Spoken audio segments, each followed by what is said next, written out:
All right, Josh Hennig here. I wanted to jump on here on my YouTube channel at Josh Hennig on YouTube because tomorrow's game night is going to be a lot about the Eagles and pregame for their matchup with the Falcons. So while I was in the area, while I was getting some things done here at the studio, I decided to jump on here on the YouTube channel. So yes, I am live from the Ocean Casino Resort Studios here at 97.3, but we are only on my YouTube channel. So if you do watch on my YouTube channel, thank you for watching. Like, subscribe, share with your friends.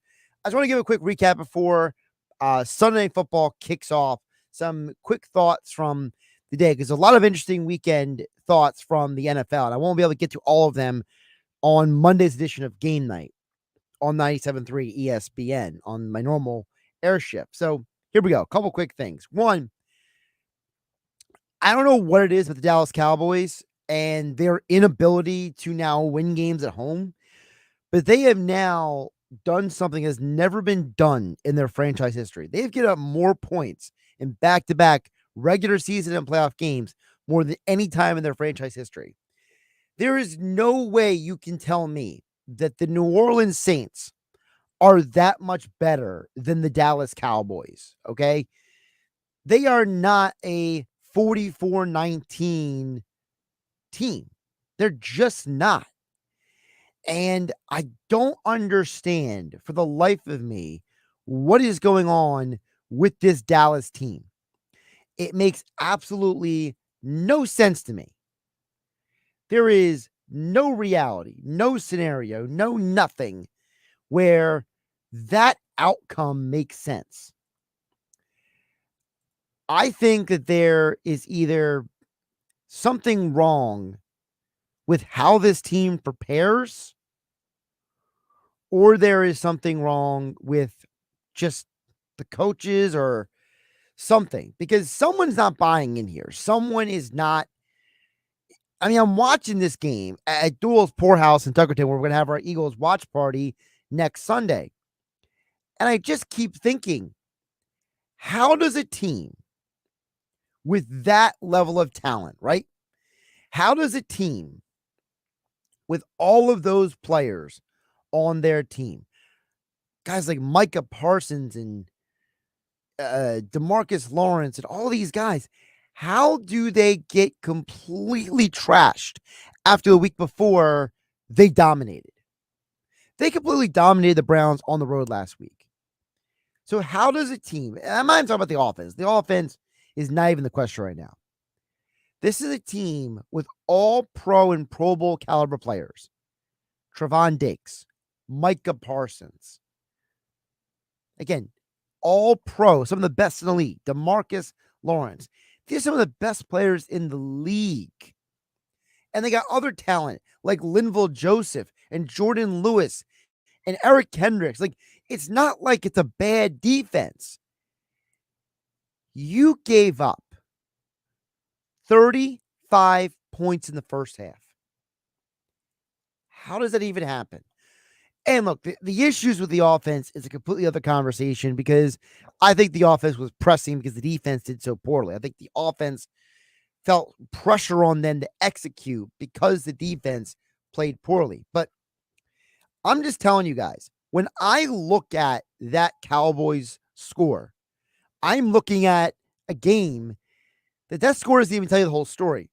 Dallas looked lifeless at times. And like I said, I don't understand it. It makes no sense to me. Something's wrong in Dallas. Something is off. Something is not adding up. And at least for me, when I look at that matchup today, I thought Dallas was going to blow them out. I thought the Saints were a team that played well because of the fact that they played the Panthers last week. And by the way, the Panthers got destroyed today too. It's not rocket science. They're not a good football team. But man, there is some problems in Dallas. And now if you're an Eagles fan, you're looking at the Saints right now as a legit team, as a legit, wow, they didn't just beat up on the Panthers because everyone's going to do that. They took out the Cowboys on the road. So now you got to travel to New Orleans. That crowd is going to be going nuts. So what do you take away if you're an Eagles fan from that game? Well, number one, you take away that New Orleans has a really good offensive line, and you got to find a way to limit their ability to run the ball. Alvin Kamara, it's more than the 3 touchdowns. It's the fact that Kamara got over 100 yards rushing on 20 attempts. He was a very productive player today, and I think that if their offense is able to get the kind of production out of that player, yes, they can be a team that scores 35, 40 points in a game.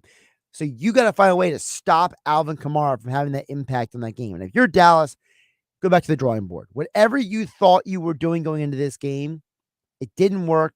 And there's a lot of people who are frustrated, not just Dallas fans, but fantasy football people who looked at this game as an opportunity for Dallas to score a lot of points, and they couldn't do anything. Give the Saints a ton of credit. They look like a legitimate football team. And if I'm to be honest, they might be the best team in the NFC South right now. So that is my first takeaway from NFL Week 2 Sunday's action. The next game I got to look at really quick, because I mentioned the NFC South. How about Tampa going on the road to beat the Detroit Lions? Baker Mayfield had himself a game. And I know statistically, a lot of people are going to walk away from the game and be like, how on earth did the Detroit Lions put up all those passing yards, and yet they were completely unable to win a game? They lost 20-16. This was supposed to be a high-scoring, back-and-forth affair. But Jared Goff had 2 key interceptions, and this is where the Lions have their limitations. The Lions are always going to be a team that if Jared Goff is not efficient, they will lose. It's a very simple equation. So, well, if you look at the team stats from this game, right? If you look at the total yards for both teams, did you know the Lions had almost 500 total yards in this game, and they only scored 16 points? Why? Because Jared Goff struggled in clutch moments. If you are a team and you get to the red zone, which is inside the 20-yard line, 7 times, you cannot only score one of those 7 times. That's why they lost the game. It was absolutely insane how the Lions kept getting opportunity, and they couldn't get the job done. The Bucs deserve a ton of credit for being resilient, for not giving up, for fighting and staying in this game. And Baker Mayfield did a great job in that game. So I think that's another takeaway I have from this weekend. Another takeaway I have is, how about the Jets? The Jets found a way to win on the road in a game that I thought was going to be a low scoring, just like it was, 24-17. And I got to tell you guys, when I look at the Jets right now, I see a football team that has so much potential. But when Aaron Rodgers threw that one pass in the fourth quarter where he overshot his receiver, it was more than a couple feet out of his hands. I think Rodgers is still getting back in the rhythm. I saw multiple throws in this game, whether it was the deep ball in the fourth quarter, the wild pass in the second where he completely threw it.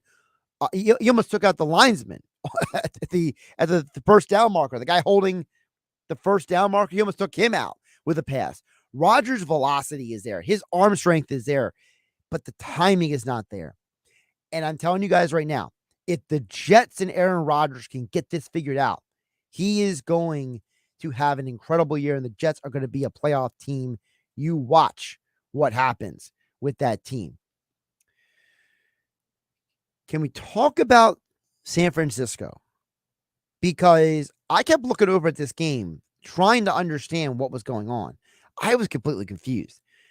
I kept looking, because I was at Dole's Poorhouse in Tuckerton, and they have all the TVs there, and I'm watching the games.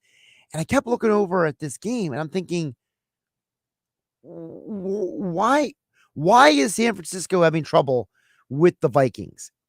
And there were 2 very easy explanations. One, I think we all have completely underrated the Vikings defense coming into this year.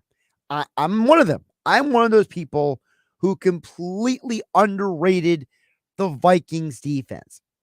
This Vikings defense is absolutely gangbusters right now. The 49ers found a way to make this game a lot closer than it was at the end. Remember, they scored 10 points in the fourth quarter to San Francisco. But for the first three quarters, this was a 20-7 game. This was a one-sided domination. Do not be confused by the final score. This was actually not a close game for the majority of the game. And it makes you wonder if Sam Darnold can keep being this efficient and the Vikings defense can keep being this aggressive. Okay. The Vikings defense got 6 sacks. They got to the quarterback. The 49ers are supposed to have one of the better offensive lines in the NFL. And time after time, that defense kept getting there. And it was almost like the threat of Van Ginkel coming around the edge opened the door for guys like Pat Jones and Jonathan Gennard. Like, these are guys who are, it's like a no-name defense. This is not a defense that you're like, oh yeah, I know that defense. No, this is a bunch of guys who are lesser known players. And I guess Stephon Gilmore still has a lot left in the tank because he had a good game defensively in the secondary. The Vikings defense is going to be a problem for people this year. And I think the 49ers just proved that you better be careful what you wish for, because the 49ers spent so much time trying to get Brandon Ayuk and Trent Williams back in the saddle, and they waste opportunities. All right, a couple more I want to hit on real quick. The New York Giants and the Washington Commanders. The Giants made 2 major mistakes. The Giants could have won this game. The Giants, when they took the lead, they had an 18-15 lead. What happened next? They went for 2. I don't know if Brian Daboll was overthinking it. I don't know if some analytics guy got in his ear, but it ended up being the reason why they lost the game. Because they would have just gone for the extra point, they would have led 19-15.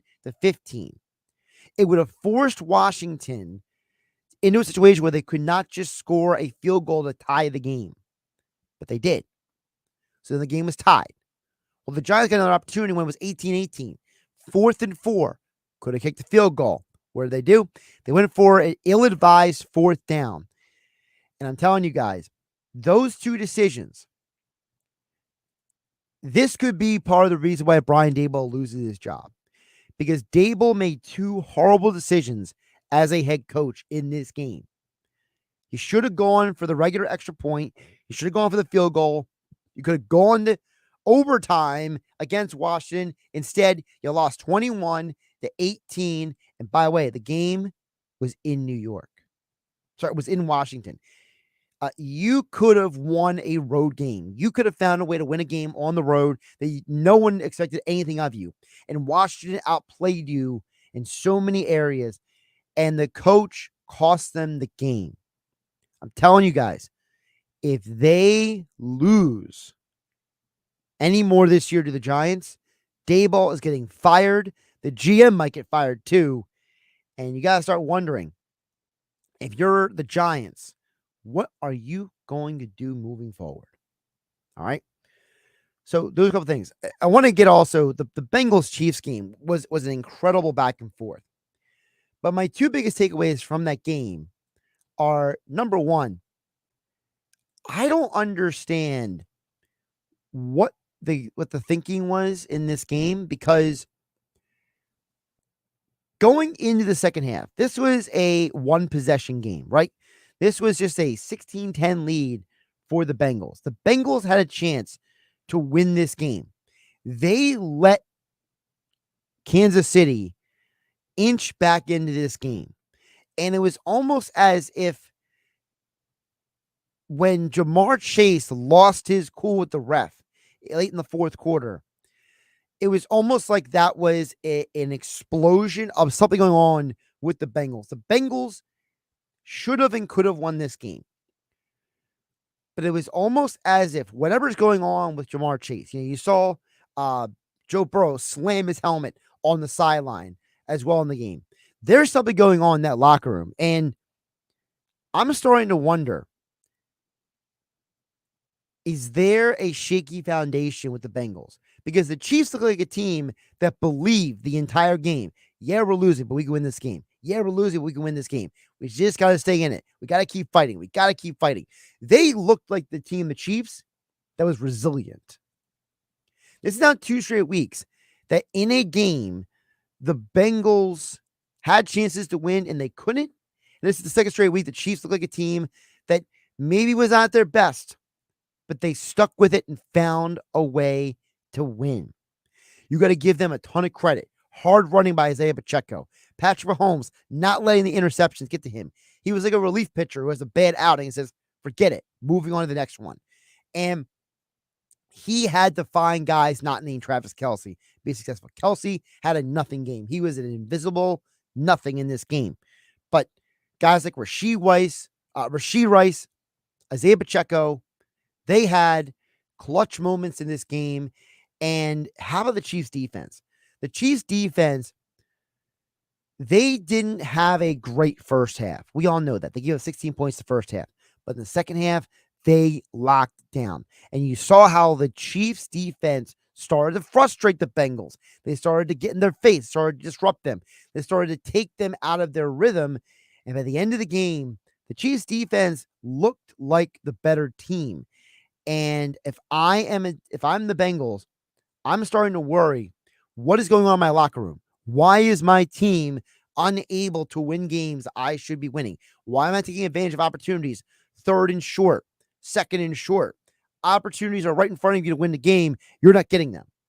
And the Chiefs, kudos to you guys. You guys have found 2 games now that you probably could have lost, but you were resilient and found a way to win.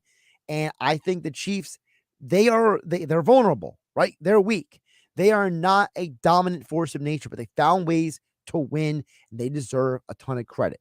So those are my biggest takeaways from NFL Week 1. I mean, I could go through every game if I wanted to, but I don't want to sit here in the studio all night.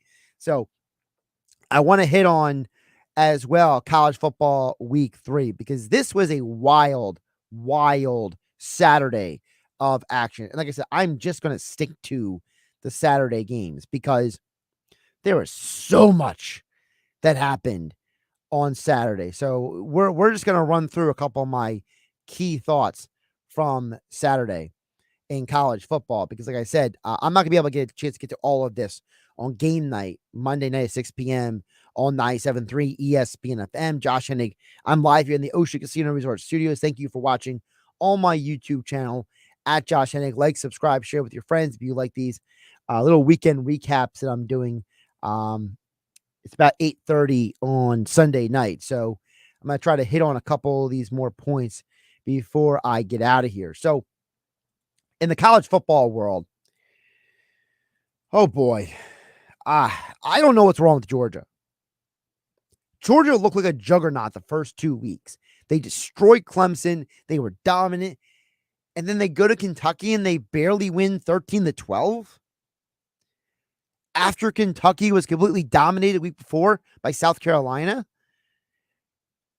I'm putting Georgia into that category that I have with the Chiefs in the NFL. The Georgia Bulldogs and the Kansas City Chiefs, to me, are starting to look like the same team. They have dominant talent. They have great coaching. But there's something off. They're missing talent. They're missing some players. And give Georgia credit for finding a way to win on the road. But as their head coach, Kirby Smart, said after the game, we got a lot of things to clean up. And he's absolutely right. They got to clean up their offense. Their offense looked like a nothing. Kentucky is not a good team. All right.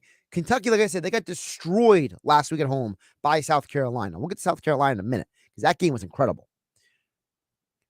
But I'm starting to wonder because if you look at the new rankings, some of the voters are putting Texas as the number 1 team in the country and no longer saying Georgia's number 1. And I think it's for good reason because Georgia looked vulnerable at Kentucky. Texas has not looked vulnerable at all. And they had to go to their backup quarterback yesterday, Archie Manning. And if Georgia is going to keep having problems offensively, being efficient and making productive downs, they are DOA, folks. By the way, speaking of Texas, Quinn Ewers came into the weekend as the Heisman favorite. I don't think he could be the Heisman favorite if he can't be healthy.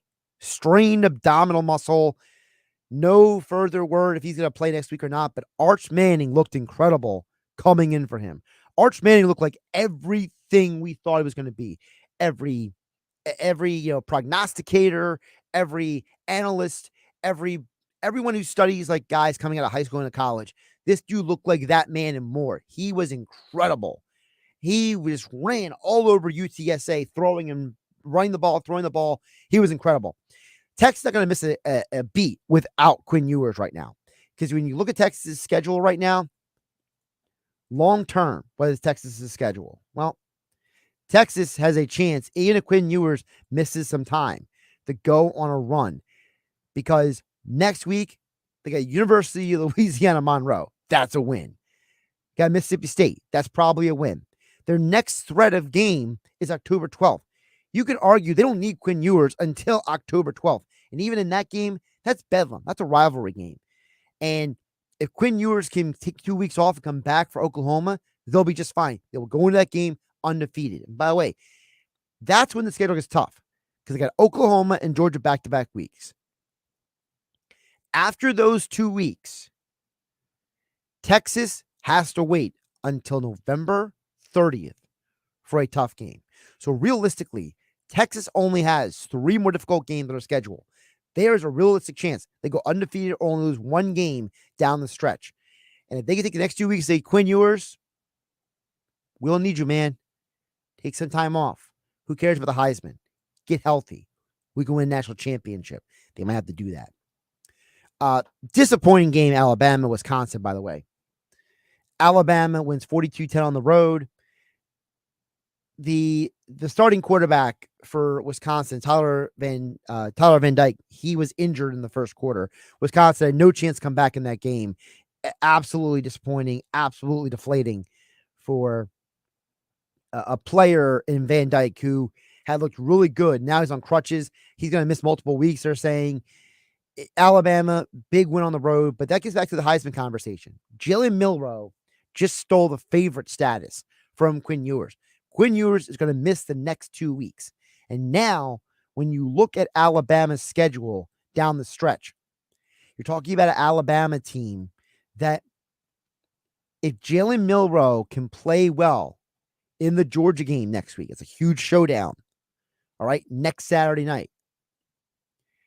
In 2 weeks from now, because they have a bye week next week.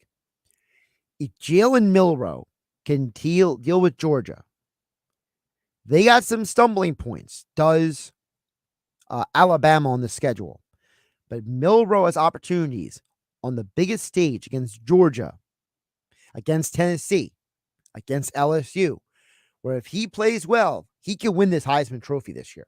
I'm telling you guys that right now. Ton of credit to Boston College, close game at Missouri. Missouri's a very good football team. I'm very disappointed in Oregon State. They had a chance to keep that game close, and their defense completely fell apart. It was the best game Oregon's offense has looked all year, which is saying a lot, considering Dylan Gabriel came into the year being a Heisman Trophy candidate. Big rivalry win for Oregon going on the road to Oregon State. Also, can we give some credit to South Carolina? I know they lost the game. They should have won the game. They had opportunities to win. But South Carolina took LSU down to the wire, fought them tooth and nail, had a chance to beat them. They couldn't get it done. But there is a moral victory in this for South Carolina. They just went blow for blow with LSU. And now Shane Beamer, their head coach, can go to recruits and say, we stood toe-to-toe with LSU, but if we had you on the team, we would have beat them. That's the selling point to recruits now, whether it's in the transfer portal, whether it's in high school. Shane Beamer, he now has a key to get recruits. He can go to them and say, my team went head-to-head with an injured quarterback against one of the best teams in the country. We lost by 3. If I have you, we would have won that game. It's a great selling point for Shane Beamer moving forward. A couple more games I want to hit on with you guys really quick. I did not expect Notre Dame to wake up the way they did. Notre Dame looked lifeless against Northern Illinois the week before when they lost. Now they go on the road to Purdue and they took out all their frustrations, all their emotion, all their energy out on Purdue and just destroyed them. I thought this was going to be a low-scoring game. I look at Notre Dame, I'm like, not a great offense. Purdue, definitely not a great offense. Both teams, good defenses. Nope. Notre Dame said, I don't care what Josh, the experts think. We're going to go out there and we're going to destroy everybody. We're going to kick everyone's tail, and we are going to prove to the country that we are still a team not to be messed with. And the Northern Illinois game was a fluke. And boy, did they prove everybody wrong. Holy Toledo, Batman. They just destroyed them. I think it was like 42-0 at halftime. Let me double check. But I'm pretty sure it was like 42-0 at halftime. I kept looking over. I'm like, wait, what's the score? Yeah, it was 42-0 at halftime. 42-0 at halftime. I mean, they sent a message. Message received, Notre Dame. Great job by Marcus Freeman getting his players back on track in that game. Absolutely incredible win for them. A couple more I want to hit on here from the college football schedule yesterday. I'm just scrolling through the list here. As you see on the screen, I'm just kind of scrolling down. I'm looking for, I do want to talk about a couple more games here. Colorado State. I don't know what Deion Sanders told his players.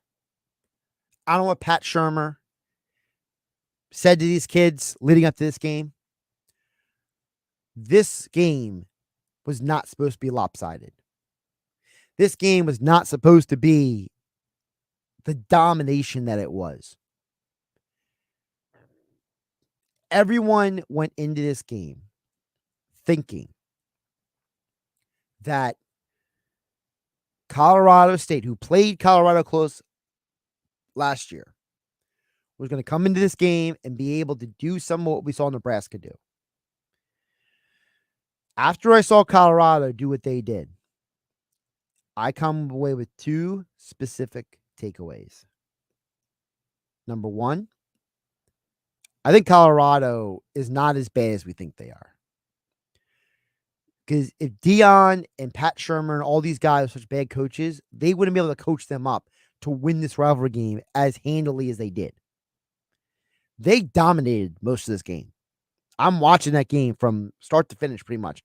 And I never saw a point where I thought Colorado State had a chance to win. Colorado State had a chance to stay in the game, but they didn't have chances to win. And that's a huge difference. So Coach Prime, Pat Shurmur, all the coaching staff deserve a ton of credit. Their offensive line played way better in this game.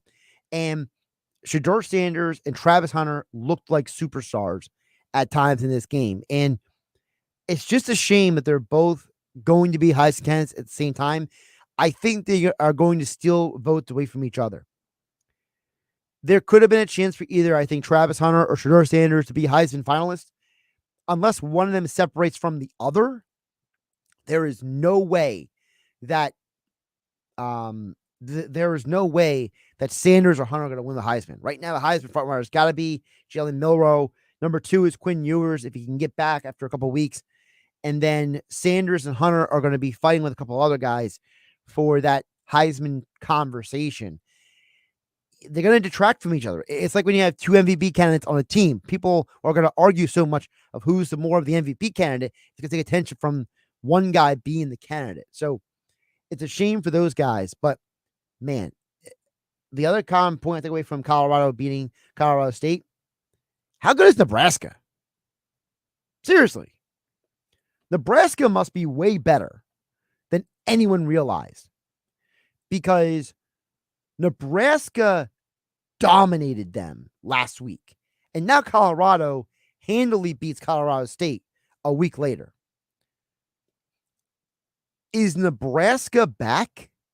I know we say that all the time for Miami and for Texas. We're always asking, when are these powerhouses coming back? Nebraska used to be one of the best teams in all of college football. In the 90s, those Tom Osborne Cornhusker teams were some of the best in all of college football. And why were they great? Because of the trenches, the offensive and defensive lines. That's what Matt Rule is doing in Nebraska now. He is bringing back the domination in the trenches. Nebraska right now is 3-0. Matt Rule may have a better team than we realize. I think it's less of an indictment on Colorado, and it's more of an indictment on Nebraska. I think Rule's a better coach than we realized, a better recruiter than we realized. And now he's got a showdown with Illinois at home this coming Friday night on college football week 4. I cannot wait for this game on Friday night because that game is going to tell us everything we need to know about Nebraska. Illinois took down a team in Kansas that a lot of people thought was pretty good. And now Colorado lost to a team in Nebraska that we all thought, man, Colorado must not be very good.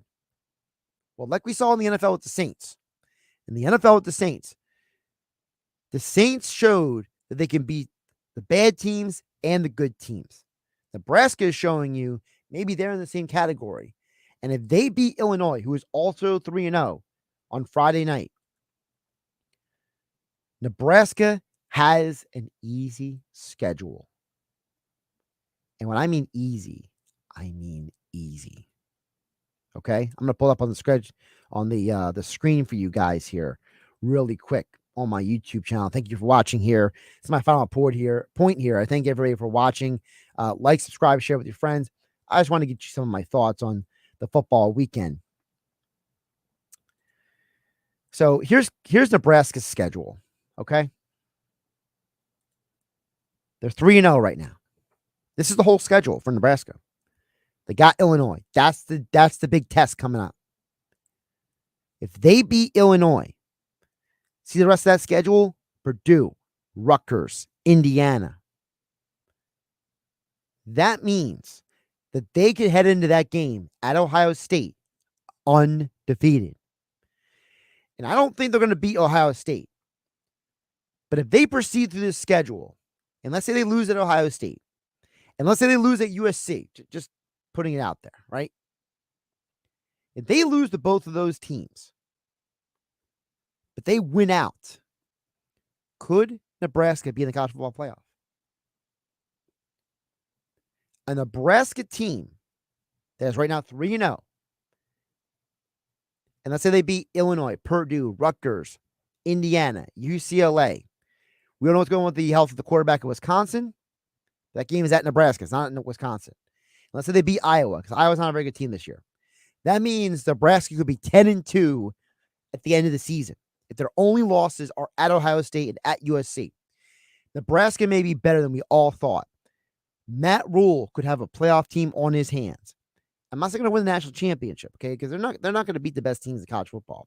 Because they're not going to Ohio State and beating them. They're going to fight hard against them. It's going to be a tough game if Nebraska is who we think they are. We're going to find out who they are this Friday. But man, Colorado, their loss to Nebraska opened my eyes. Because now I watched that game last night against Colorado State, and I'm starting to wonder. Maybe, just maybe, Nebraska's better than we thought they were. Colorado's not as bad as we thought they were. Because if Deion Sanders and Pat Shurmur can get that offense turned around that quickly to get them back on track, whoa, Nelly, as Keith Jackson used to say, Nebraska might be legit. And again, I'm just going to pull up Colorado's schedule real quick for you. Colorado, they are not a bad football team if they just handled Colorado State the way they did. Okay? Let's blow this up for you guys watching on the YouTube. Let me scroll this thing down just a little bit so you guys can see the entirety of the schedule. There we go. Oh, went too far. There we go. All right. Colorado is 2-1. Coach Sanders has a mediocre Baylor team coming to Boulder. They could beat Baylor. The UCF game is going to be interesting because Gus Malzahn's a very good coach down at UCF. He might have a game plan to slow down Colorado. So let's just say at the end of September, I'm just for argument's sake, okay? They're 3-2. October is going to be tough. Kansas State's a good team. Arizona's a good team. There might be 2 more losses. Again, we're projecting right now, okay? Cincinnati, not a good team. So you could be 500 at the end of October if you're Colorado, right? So again, you're 2-1 right now. Let's say you beat Baylor and you beat Cincinnati, right? But you lose to UCF, Kansas State, and Arizona. Well, that means you're 4-4. That means you're 500 going into November. And then the final 4 games of your schedule,